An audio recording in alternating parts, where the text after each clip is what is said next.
Downtown Houston was alive with its usual rhythm.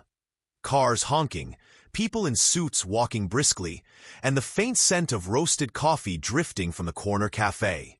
But inside the polished glass doors of Texas Premier Bank, something much colder lingered: quiet judgment. It was a little after 11 a.m. when James Carter walked in. To anyone watching, he looked like a regular guy. Casual button-down shirt, neatly pressed khakis, clean sneakers. He wasn't flashy, and he wasn't loud. But what they didn't know was, James wasn't just a customer. He was the founder and CEO of the bank they all worked in. But today, James didn't come in as the CEO. He came in as a test. He wanted to see how the staff treated an average black man. No cameras, no assistants, just him alone. Moments before, James had watched from across the street as a white man in a tailored suit walked out of the bank smiling, envelope in hand. James recognized the amount. It was a $20,000 withdrawal. No questions, no hesitation. Now, James stepped up to the counter with a calm voice. "Good morning. I'd like to withdraw $15,000 from my account." The teller looked up. Her name tag read Amy Carter. But there was no kindness in her eyes, only suspicion. She glanced at James's outfit, her expression tightening. "I'm sorry," she said flatly. "We'll need more verification." James raised an eyebrow. "You haven't even looked at my ID." Amy shook her head, crossing her arms. "It's policy.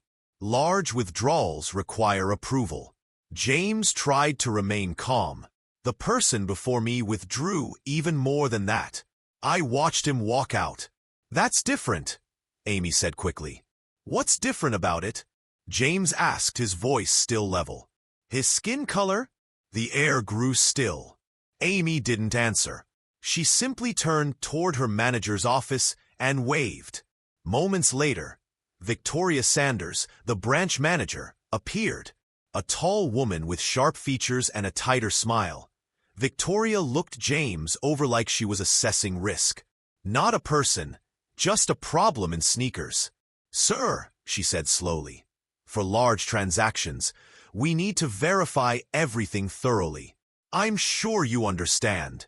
James handed her his ID. "You can verify it now," he said. But Victoria didn't even look at it. She glanced at Amy, then over to the corner where Ethan Reynolds, a white security guard, stood watching the scene unfold.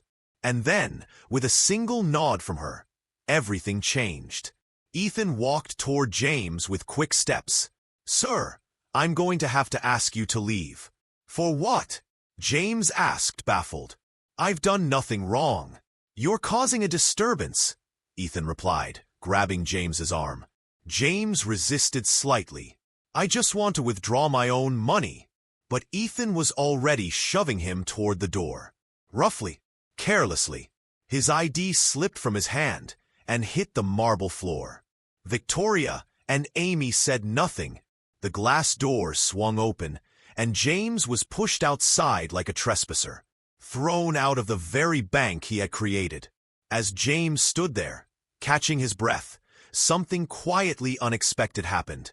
Another security guard stepped forward from the side.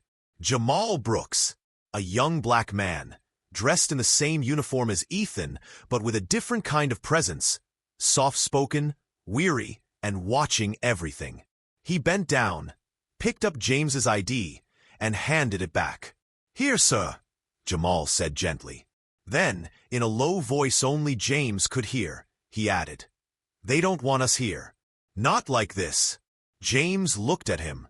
There was no bitterness in Jamal's voice, just quiet truth, the kind that comes from seeing this story play out too many times. James nodded. "Thank you," he said. And then, without another word, James pulled out his phone. He scrolled through his contacts and tapped a name. "David," he said when the call connected. "I need you at the bank. Now." The weight of the moment hung in the air. What had started as a simple visit had become something much more. Not just a test, but a mirror. And the reflection was uglier than James expected. The city kept moving as if nothing had happened. But outside the glass doors of Texas Premier Bank, James Carter stood still, his ID now back in his hand, his dignity still on the floor inside. A few passers-by glanced his way, curious, but no one stopped. No one saw the humiliation written across his face. Except one man, and that man was already on his way. 10 minutes later, a sleek black SUV pulled up to the curb, and David Mitchell stepped out. Sharp suit, briefcase in hand, and the kind of stride that made people get out of the way. David wasn't just James's business partner. He was the chief operating officer of Texas Premier Bank. And he was furious. As James explained what had happened, David's expression hardened with every word. He didn't ask for details twice. He didn't need to. One look at James's face told him enough. "Wait here," David said firmly, already heading for the doors. Inside the bank, the atmosphere was calm again. Amy was back at her desk, tapping at her keyboard. Victoria was talking to another customer. Ethan, the security guard, stood near the corner, arms folded, unaware that everything was about to change. The glass doors opened, and David stepped in, like a storm in a suit. Victoria looked up. "Can I help you?" "You most certainly can," David snapped. "Where's Amy, Carter?" Amy turned from her desk, startled. "And are you Victoria Sanders?" David asked, his voice cold. Victoria straightened, confused but guarded. "Yes, I am. Who are you exactly?" David pulled a card from his pocket and slammed it on the counter. "David Mitchell, chief operating officer of this entire bank chain." A hush fell over the room. Amy's face went pale. Victoria blinked, suddenly nervous. "I'm here," David continued, "because you just humiliated the founder and CEO of this bank, Mr. James Carter. You tossed him out like a criminal without even checking his ID. Meanwhile, the white man before him walked away with more money and no questions." Amy's mouth opened, but no words came out. David wasn't finished. "You know what's worse?" he asked, voice rising. "You didn't just disrespect a man. You disrespected this company's values. James built this bank on fairness, on trust, and you spat on it." Victoria tried to speak. You were just profiling," David snapped. "That's what you were doing. And now, you're done." He turned to Amy. "You're fired." Amy gasped. "Wait, no, I didn't mean." David didn't even look at her again. His eyes turned to Victoria. "And you, a manager, is supposed to lead, protect, represent this brand. Instead, you gave the order to throw out the very man who signs your paycheck." Victoria swallowed hard. "Please, I didn't know." "That's the problem," David said coldly. "You didn't care to know. You saw a black man in sneakers and assumed the worst. That's not the kind of leadership we tolerate." He took a breath. "You're fired too." Victoria's hands trembled as she reached for her ID badge. The silence was deafening. Then, David looked around. "Where's the other security guard? The one who threw him out?" Ethan stepped forward, stiff and defensive. "Me," he said. David stared at him. "Your job is to ensure safety, not carry out personal bias. You manhandled our CEO without asking a single question." "I was just following orders," Ethan muttered. "And that's exactly why you'll never work here again," David said, turning his back. But then, from the side, Jamal Brooks stepped forward. He hadn't moved during the entire scene. Just stood there, quiet and steady, like he always did. David noticed him now. "You were here too?" he asked. Jamal nodded. "I didn't know who he was," he said honestly. "But I knew something wasn't right." David nodded slowly. "Did you say anything?" Jamal hesitated. "Not loud enough. But I gave him back his ID. I told him, they don't want us here." There was a silence. Then, David reached into his coat pocket and pulled out a slip of paper. "Not anymore," he said. "I'm promoting you." Jamal blinked. "What?" "Effective immediately," David said. "You're our new head of internal security for this location. I want people here who see what's right, not just what they're told." Jamal looked stunned. He opened his mouth but couldn't speak. "Report to HR tomorrow," David added. "We'll get you trained properly." Finally, David turned back to the others. "And every single employee at this branch, every single one, is getting mandatory bias and ethics training starting this week. No exceptions." As the words hung in the air, the weight of it all settled in. James quietly walked in through the door again, standing beside David. No hoodie, no disguise, just the man he always was. He looked straight at Victoria, whose hands trembled at her sides. "You should have checked my ID," James said softly. And then, without another word, he walked to the counter. The new teller, visibly shaken, processed his $15,000 withdrawal with trembling hands and a whispered apology. James didn't smile. He just took his money, nodded at Jamal, and walked out, his head held high. But everything inside the bank had changed forever. The news spread quickly. By the next morning, everyone at the Texas Premier Bank headquarters knew what had happened at the downtown branch. Employees whispered in hallways.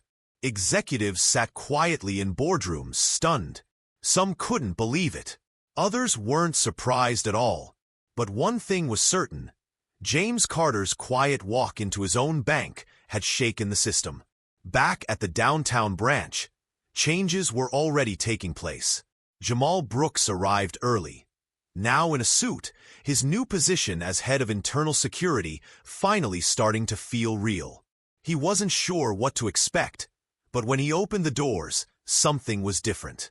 People greeted him, not with the usual half-hearted nods, but with respect. A few even smiled. Inside, James was already there, speaking with a new training team. He turned as Jamal walked in and smiled. "Morning," James said, extending his hand. "Glad you're here." Jamal shook it firmly, still a little unsure. "Thanks for the opportunity, sir." "You earned it," James replied. "Not because you knew who I was, but because you stood for what was right, even when you were tired."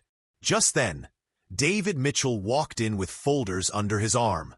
"HR's got the new contracts ready," he said. "We've updated the hiring process. Bias training starts today, and we're opening an anonymous feedback line for customers and staff." James nodded. "Good. It's time we do more than just talk about fairness." David glanced at Jamal, then back at James. "You going to speak to the rest of the team today?" "I will," James said, "but not as their boss. As a man who had to be reminded of why he built this bank in the first place." Later that morning, the staff gathered in the lobby. Most of them looked nervous. A few avoided eye contact. And then, James stepped forward. No microphone, no podium, just his voice. And the truth. "I started this bank," he said, "because I believed people deserved better. Not just better accounts or faster service, but a place where they were seen, respected, safe." He paused, scanning the room. "But yesterday, I walked into this very building and was treated like a criminal. Not because of my actions, not because of my attitude, but because of how I looked." The room fell silent. "And if it can happen to me, the CEO, what's happening to people who don't have power, who can't call for backup, who quietly leave, feeling small, and never come back?" A few heads dropped. Others nodded. "I want you to know," James continued, "this isn't about punishment. It's about change. Real change." He turned slightly, motioning to Jamal. "This man didn't know who I was, but he still treated me with dignity. He reminded me that character shows up when no one's watching. James looked at everyone again. That's the kind of culture I want here. And if you're not on board with that, then this might not be the place for you. He paused one last time. Respect is not earned based on suits or skin color or sneakers. It's given because we're human. All of us. And with that, he stepped back. No applause. Just silence and reflection. In the weeks that followed, the changes became permanent. New policies were introduced. Promotions were no longer based on favoritism, but on merit. More diverse leadership began to emerge. The downtown branch slowly rebuilt its image and its soul. Jamal settled into his role with quiet confidence, often greeting customers with a kind word and a calm presence. He trained younger guards, teaching them not just the rules, but the heart behind the rules. James, though back in his office most days, made a habit of visiting branches unannounced, not to catch people off guard, but to listen, to be present, to make sure no one felt unseen again. And Victoria, Amy, Ethan, they faded into the past. A reminder of what happens when people let bias blind them. As for James, he never stopped dressing down from time to time. Sneakers, hoodies, just to make sure respect didn't come from appearances, but from principles. Because in the end, it wasn't about money. It was about dignity. And James Carter had reclaimed his, not with anger, but with truth. If this story moved you, don't just scroll, share it. Someone needs to hear this reminder today. Respect is a right, not a reward. Hit the like button if you believe in fairness, and subscribe for more powerful true stories that challenge, inspire, and uplift. And tell us in the comments, have you ever been judged unfairly? How did you rise above it? Let's keep this conversation going, because change starts with stories like these, and with people like you.